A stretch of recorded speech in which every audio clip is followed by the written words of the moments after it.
Very nice. They are very nice because when you see different, you cannot you see or value the person until you see different. I noticed that many students have him and kiss him and there is nothing happened with another teacher. But when I did this class, I realized how he has a good heart, very good, very kind with us actually. Here's a term. Yes. A bit of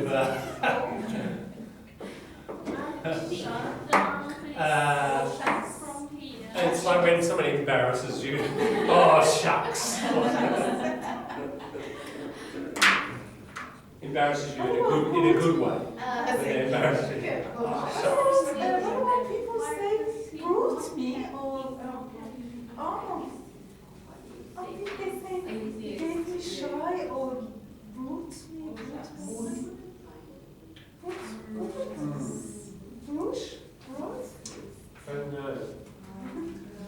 Need to get a little bit more precise. Alright, shall we?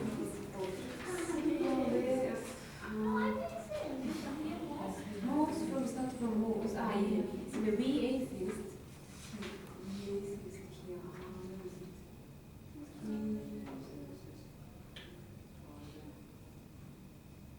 After that,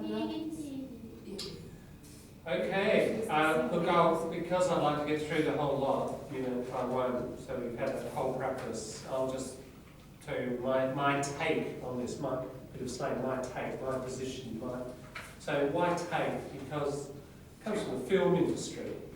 You do a take, 1 minute of film, that's a take. You probably heard the directors going, take one, take one, take three, and each time they shoot the film. So someone's take on something is like their film, how they see something.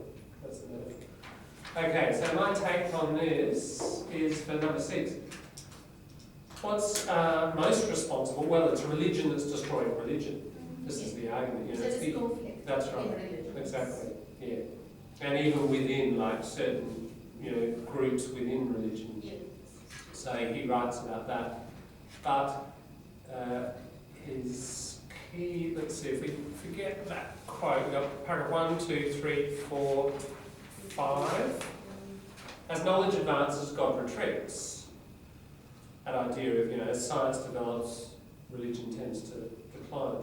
From the days of Darwin to the age of Hawking, now there are some references here. Who's Hawking? Physics? Yes, physics, in the wheelchair.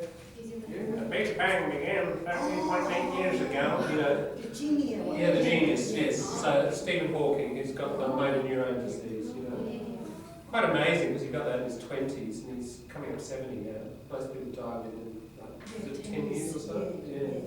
So he's still alive. Yeah, and he's got a normally very British voice, but he's got this American, synthetic computer voice, very famous for that, of course. But you said that's his voice from the computer? No, that's not really his voice, it's just one of those generic computer voices developed in the 80s. And interestingly, the computer voices have got a lot better, but he refuses to use the better ones because the public has associated it with him and he just believes that's like his voice now. But yeah, so Hawking has made some statements like, that physics will know the mind of God. So ultimately science will prove the secrets of the universe, not any religious text. So he's kind of an atheist. So he's just mentioned there, from Darwin to Hawking, religion has taken a hammering from science. I think I've got that as a guessing thing. So we could cover that now, number 8. Taken a hammering. Okay, if you take a hammering, there's something, and that thing takes a hammering, doesn't it? Punishment, some sort of punishment. Kind of punishment, yeah. That's right. Now, it's religion that's taken the hammering from science. So what do you think science has been doing to religion overall? Attack. attacking, beating it, criticising it, destroying it, damaging it. Yeah. So I think that, I put that one in number 8 because I think it's quite guessable. There's the metaphor there, and you just have to think about it in the context of the rest of the paragraph as well. This is where, by looking at the whole meaning of the whole paragraph, which is about science versus religion, and which one he believes is winning, he believes science is, doesn't he? So therefore, religion is at the bottom, science is the attacker. So you've got the whole meaning of the whole paragraph plus the metaphor. You should be able to guess that. Somebody takes a hammering, they tackle a criticism. Or you could use it in sport. Melbourne took a hammering from the Adelaide Crows. Football, North Melbourne. Yeah. So you can use it about any sort of victory or defeat. Yeah, now, what does he think is not having an impact? That's this bit here. So he says, religion has taken hammering from science and from atheists, but, and here's the key, it is not a few books from Dawkins and Hitchens putting the wrecker's ball through dogmatism. It's religion that's destroying religion. So, now, even if you don't know these names, he's been talking about atheists and science, hasn't he? Hammering. And then he says, but it's not a few books from blah and blah that is destroying. Now, dogmatism, we've talked about this word before, dogmatic. You believe this, or else you are out. Yeah? Don't criticise, don't analyse, just swallow it, believe it. That's dogma. Bang, bang, bang. It could be religious, it could be political. It's false. Yeah, kind of strong belief that will not tolerate criticism or analysis. Yeah, so in other words, it's not a few books from who, given the context here, what's your guess? Who are Dawkins and Hitchens? Which side are they on? Religion or science? Science, right. So, and that's the right side, I guess. Are they, some scientists are sort of pro for religion and some are quite strongly anti. What would these guys be? Anti. We can tell this, can't we, from the whole structure of the paragraph and the sentence. Yeah, and that's indeed correct. Dawkins is a biological scientist. He would be the most famous atheist in the world. Richard Dawkins, English. He's all over YouTube if you'd like to look at him and his famous book written about 10 years ago, The God Delusion. Delusion from you're deluded, you're mad, you're crazy. Again, lux, remember light, and D, undoing. So if you're deluded, you don't have the light, you don't have the knowledge about the real world, you're deluded, you have false beliefs, you're crazy. So his book, The God Delusion, is a kind of a Bible for atheists, if there's such a thing. Interesting book, actually. So again, I was talking about in relation to this, global culture. He's a pretty important, we've done our local public intellectuals. He's a global public intellectual, pretty important whether you agree or not with him. He's like an anchor, like a cornerstone in this debate. Same with Hitchens. Christopher Hitchens, also British, more coming from politics. He died about 2 years ago. He was an old lefty who went to the right. He supported the Iraq invasion in the end. He went from Trotskyism right over to supporting George Bush. It's a pretty long journey, but he was a consistent atheist throughout and wrote a lot of atheism. So yeah, he's saying it's not these books that are now putting the wrecker's ball through dogmatism. Question 9. Again, it's a bit like taking a hammering. It's a metaphor. What's a wrecker's ball, do you think? Any guesses? A wrecker? Some sort of bracelets? No? No. Now, wreck. What's wreck mean? Destroy. Okay, yeah. So again, something like this. Go back. If you're guessing words, go back to your material verb. Is there a material verb in here somewhere? Or is there a word that's based in a material verb? Here there is, isn't there? Records, a noun, sure. What's wreck mean? Destroy. Okay, so a wrecker, someone who destroys. A wrecker's ball. What is ball? What do you A ball is a ball is a ball. Yes. Bounce, bounce. This is, Why? Yeah. Why a ball? I did the research and found Yeah. a little ball, Yeah. big ball to destroy all the buildings. That's right. In the Yeah. history. Yeah, that's right. Some machine Yes. carrying this is What are these big things that lift things up? Smash the building. to smash A crane, yeah? On a big chain, huge big ball, yeah? Whack. There goes the tape. Whack. Oh, Yeah, I saw that Lady Gaga's MV. Yeah, lots of cartoons as well. So, yeah, bang. That's right. Okay, that's a wrecker's ball. Alright, now, So destroys the dogma. that's right, exactly. It's just a metaphor, isn't it? It was wrecker's ball crashing into dogma, in his view, religion. So destroying religion. And he says it's not, if we put this in plain English, it's not a few books from these people that is destroying religion, it's religion that's destroying religion. That's his argument. Okay, so we jumped ahead there a bit. So that was what he was not, number 6, he thought was not having a major impact. With which key idea does he conclude the whole piece? Tricky one. Let's go right down the bottom. The gravitational pull of the dogmatisms, there's that word again, of the so-called Dark Ages. Dark Ages from about the 400s through to the 1100s in Europe. Period where there's not a lot of science or education. Yeah, so light is education and knowledge, isn't it? So Dark Ages darkens the doorstep of this 21st century. So let's take it a stage at a time, sentence at a time in Philip Adams. The gravitational pull, so the attraction of these dogmatisms, of this religion from the Dark Ages. He associates religion with the Dark Ages, not with science, right? He's saying it's darkening the doorstep of the 21st century. Is that a positive image or a negative one? Negative, isn't it? Dark is negative. Think conceptual metaphor. We've done a lot of work on this here. Dark is bad, light is good, light is knowledge, darkness is ignorance. Yeah. So he's saying religion is having a negative effect now, today, darkening our doorstep. That is a phrase, an idiom. Get out of here and never darken my doorstep again. In other words, the shadow comes onto the doorstep, so you never want that person to come to your door again. Don't darken my doorstep again.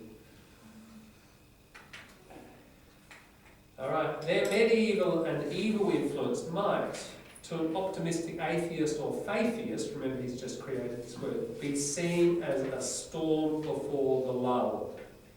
Usually This is really upside down. tricky.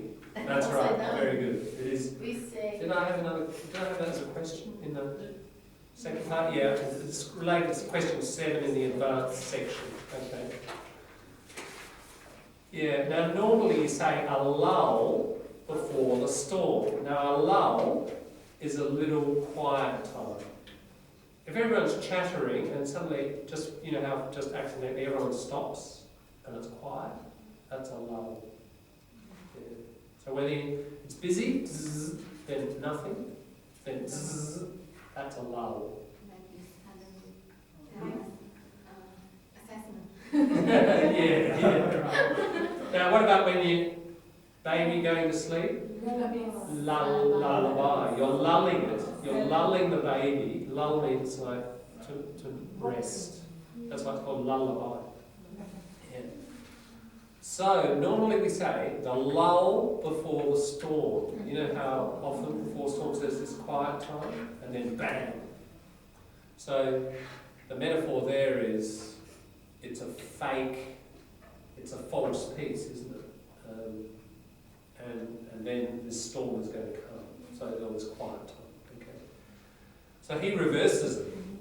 Yeah. Now this Adams does this a lot, as we know. He's creative with his imagery and metaphor. So he gets this idiom that native speakers will know, and he flips it over.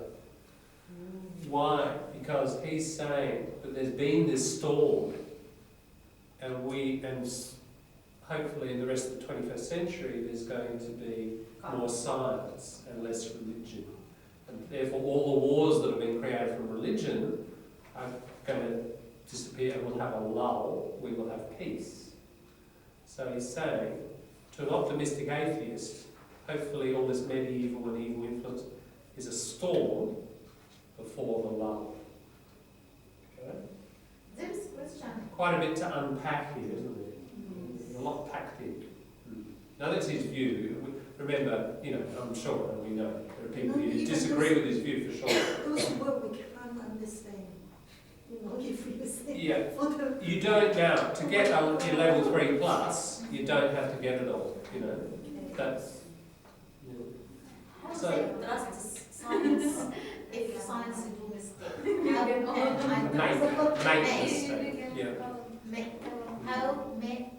how can I trust science if science make mistake? I guess the simple answer is you can't. You can't. No, but you can trust it better than any other form of knowledge because other forms of knowledge make more mistakes. That would be the argument. Science never pretends, and I think we've discussed it quite a lot, to be certain. There's always doubt, and that's the point. There's always critical thinking. And you say about, the experiment we looked at, there's a problem here, data wasn't properly collected here, the sampling wasn't good, There are all science, all human activity is imperfect. That's the argument would be science is the closest to perfect that we've got. And from a scientific point of view, religion, which doesn't test against the real world in any systematic way, would be very imperfect. So it's just comparative. And science doesn't make the claim, at least best practice science, that it's perfect or 100%. So sure, ultimately we can never put total. The scientific method doesn't say put total trust in me. I mean, that's the whole point. Science says doubt everything, as we've discussed before. Shoot bullets at everything. The surviving thing, after all the bullets have been shot, is our best guess about the universe. So, as like Hawking say, he believed the alien in this world. Hawking believes there may be intelligent life elsewhere. He thinks it's very high probability, but I'm not sure how that's related to this. You're talking about the scientist. Yeah. He's a really well-respected scientist, Yeah. isn't it? Yeah. And then he got a big article saying he believed UFO and No, alien. no, absolutely not. Hawking has never said he believes in UFOs. I mean, No, yes, you have to be careful here. He said, don't interrupt the Earth, no, space, because he believed the alien. Otherwise, it would be big war. He has said we should not be sending signals into outer space. That's right. Because there could be, he doesn't say there is, but there is a reasonable probability, even if it's a low probability, that there could be intelligent life out there, and we don't know if it's nice or nasty. And if it's nasty, then we'll be like the Aborigines, won't we? Get this, highly technological people come here, and with their weaponry or whatever, take over, we end up as slaves or totally destroyed. So, shh, don't tell them we're here. Right? That's his argument. Gerbert Wells' nightmare. What's that? Gerbert Wells' nightmare. Orson Welles? Gerbert Wells. Yeah, Martian Chronics, etc. Oh, the Martian Scientific fiction. What Right. Science fiction. John? Science fiction. Yes, absolutely. It's like science fiction. John, what about Area 51 in North America? Okay, the Area 51 stuff, look, there's a whole world out there on the internet, isn't there, of UFO sightings and conspiracy theories and so on and so forth. Look, in terms of mainstream science, that people just put to one side. It's really not mainstream science. It's often connected with all sorts of other conspiracy theories and pretty crazy stuff. I don't believe it. I think I certainly don't believe it. Yeah. Look, generally, sociologically, it's associated with right-wing conspiracy theories about all kinds of things. And usually, most of it comes from America. You know, American right-wing conspiracy theories. There are millions of them. There's, 9/11 was controlled explosions. There are aliens of all sorts. The chemical planes are distributing through the jet exhaust chemicals that is designed to control the population. There's all this stuff coming out of the US far right. It is absolutely associated with them, and for all sorts of reasons, they make conspiracy theories. But And science didn't approve. it's a load of bollocks. Science didn't approve the alien and the area of the Bollocks is like bullshit. Now, just remind me. It's always a good fun exercise. And I think I mentioned it. We need to do slang and all the swear words. Yeah. So we have a section on swear words. That's a swear word. That's male testicles. So when you say, "Oh, that's bollocks," but it has a quite particular meaning. It means bullshit, crap, not true. Very scientific word. That's bollocks. There's no scientific word. All right, moving on.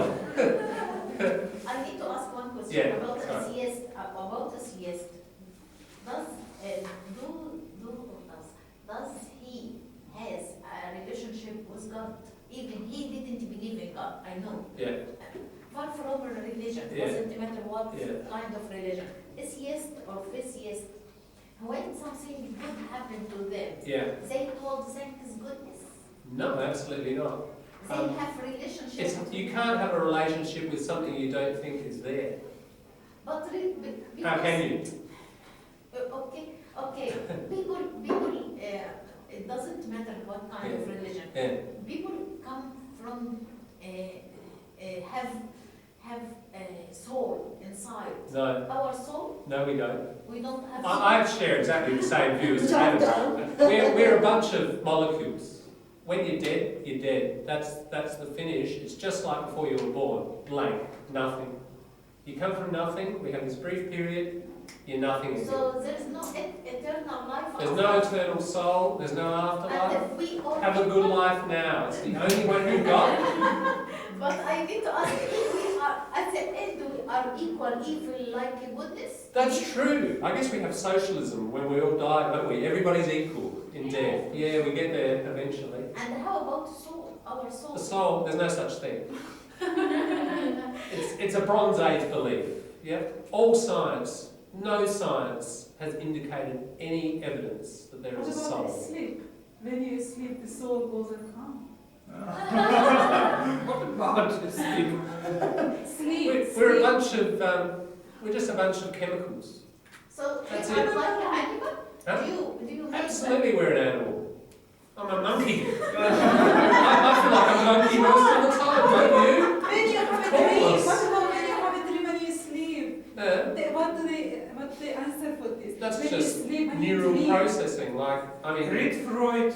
No, He explained you what is dreams. One Exactly, thing, Freud was a when materialist you're as well. thinking, when you need to sleep, you see, I went for summer, I went to my native country, I went there. Yeah. But you don't physically go there. That's just processing of imagery. What goes there? It's not so. Nothing. You don't go anywhere. You lie in your bed. No, you're thinking of. Absolutely. No. But okay, you can be sitting here and you can be thinking of the holiday you had last winter, summer. Sleep. You don't go there, do you? Your mental imagery doesn't mean that you go there.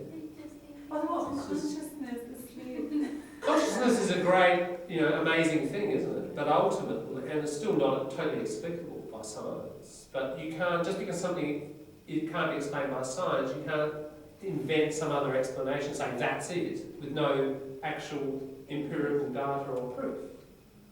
That's called, and when religion tries to do that, it's called the God of the gaps. Because there are these gaps in science, and religion says, oh, I can explain that. And different religions have different stories about that. But there's no evidence. There's no evidence behind those stories. There's no statistical analysis, there's no testing, etc., But they etc. do. That's the God of the They have gaps. some series that say someone come back from dead. And then they saw the tunnel and saw something really You can bright. find that out there on YouTube, sure. You can find it probably on Channel 7 or some, station full of bollocks? Of course you can. John, what about returning back to the topic?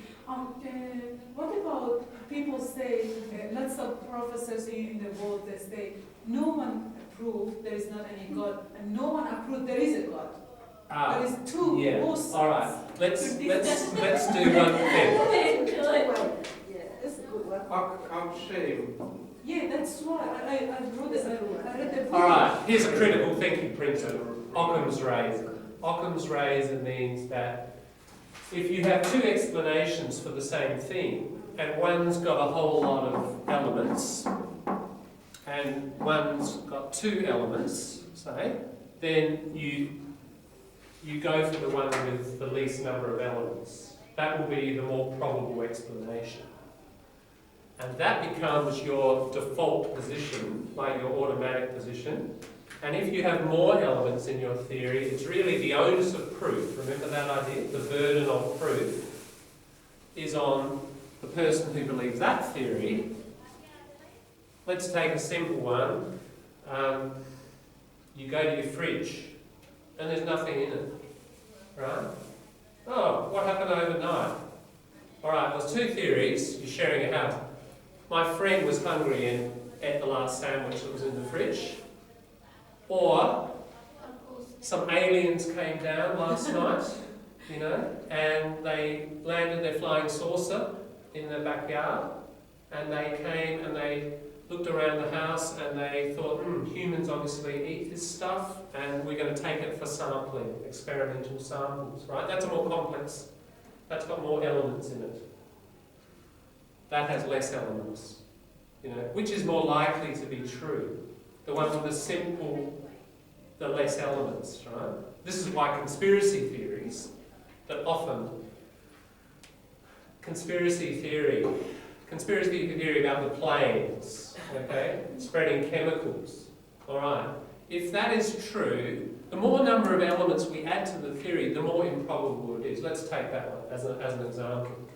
If that is true, if the governments of the world are all sort of getting together and putting this secret chemical in the stuff and spraying it over the world, then that's got very, very many elements, and this is why Occam's razor, you have to dismiss it as highly improbable. It would mean that every, or almost every baggage handler or refueler on a plane, etc., would somehow have to know, wouldn't they? They'd have to be part of this conspiracy. We'd have to have thousands of people around the world, not just one, but thousands, who are all part of this and keeping this secret for a really long time. The probability of that, because there are so many elements, every element you add makes it less probable, would you agree? Just logically and mathematically, right? So, the more elements, the less probable. The least elements, the more probable. Okay, so what's this got to do with the thing about the proof for God? Okay. The proof for God says, science says there's a universe. Right? Religion says there's a universe and there's a God. And God created the universe. In other words, there's one more element, and a very significant one. In terms of Occam's razor, which do we choose? This is our default position. It's simpler, it has less elements. And when something has less elements, this may be true, but the burden of proof, the responsibility to prove it, is not this person. If we said aliens, if we said, oh, my friend had the last sandwich, or no, aliens, you know, took the thing out of the fridge, who would you feel has the responsibility to prove it? I don't think you'd say the person with the simpler position. You'd say, oh, well, that's our default, that's our automatic position. You think all these other things, okay, prove it, give me the evidence. Okay, the point is, because this has more elements, the responsibility of proof lies on the religious, on the theist, the person who believes in God, as opposed to the atheist. So sure, okay, if you're a theist, give me the evidence. Right? That's I think, Why key. atheist didn't give me the evidence there is no God? There is a lot of evidence. There's a lot of evidence Yes, I that mean. as science develops, as he says, it pushes God further and further away until the probability is reduced more and more and more. Okay, I'll just give you an example of this. In medieval Dark Ages, we thought of the earth as flat. There's heaven. There are the angels. There's God's big eye kind of watching us. That was the back.